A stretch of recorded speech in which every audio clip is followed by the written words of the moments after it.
মহারাজ, এই আয়না শুধু মুখ দেখায় না, এটা মানুষের লুকানো সত্যও দেখায়। আমি রাজা, তুমি কে আমাকে প্রশ্ন করার?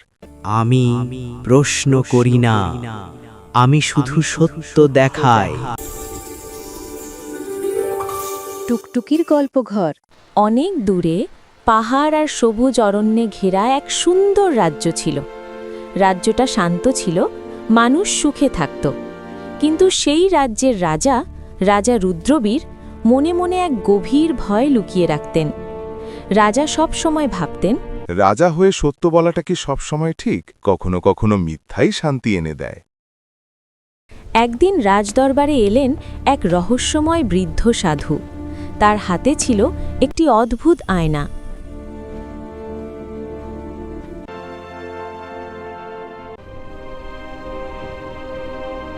হে সাধু মহারাজ, আমার কাছে কেন এসেছেন?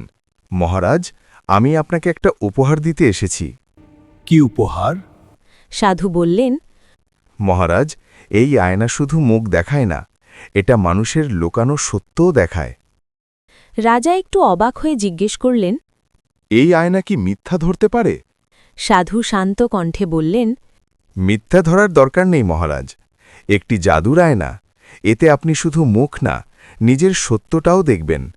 সত্য নিজেই আলো আর মিথ্যা অন্ধকার। আয়নাটি রাজদরবারে স্থাপন করা হল। মহারাজ, এটা কি নিরাপদ? সত্য সবসময় নিরাপদ না, কিন্তু দরকারি।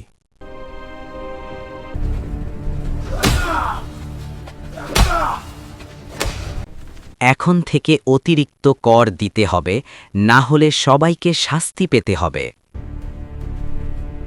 পরদিন কয়েকজন প্রজা অভিযোগ নিয়ে এলো। মহারাজ, কয়েকজন গরিব প্রজা এসেছে আপনার সাথে দেখা করতে। ঠিক আছে, তাদের আসতে দাও। তারা বলল, মহারাজ, কর আদায়কারীরা আমাদের কাছ থেকে বেশি কর আদায় করছে। রাজা জানতেন কথাটা সত্য, কিন্তু তিনি ভয় পেলেন। রাজা বললেন, তোমরা ভুল বলছো, আমার কর্মচারীরা সৎ। ঠিক তখনই জাদুর আয়নাটা ধীরে ধীরে কালো হয়ে গেল। মন্ত্রী ভয় পেয়ে বললেন, মহারাজ, আয়নাটা অন্ধকার হয়ে যাচ্ছে। সেই রাতে রাজা একা আয়নার সামনে দাঁড়ালেন।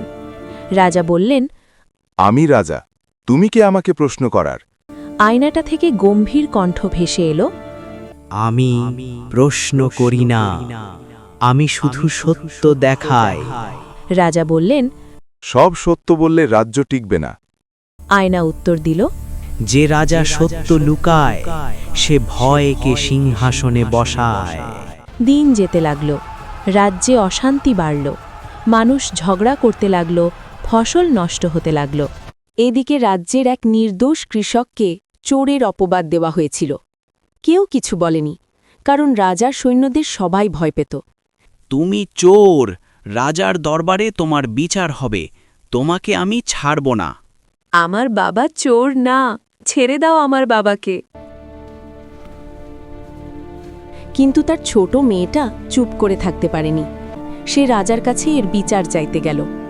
মেয়ে কাপা গলায় বলল, জাহাপনা, আমার বাবা কোনো অপরাধ করেনি, সে চোর না, সে শুধু নিয়ম মেনে কর দিয়েছে। তোমার বাবা অপরাধী? আমার বাবা অপরাধী না, আপনি কি সত্য বলবেন না?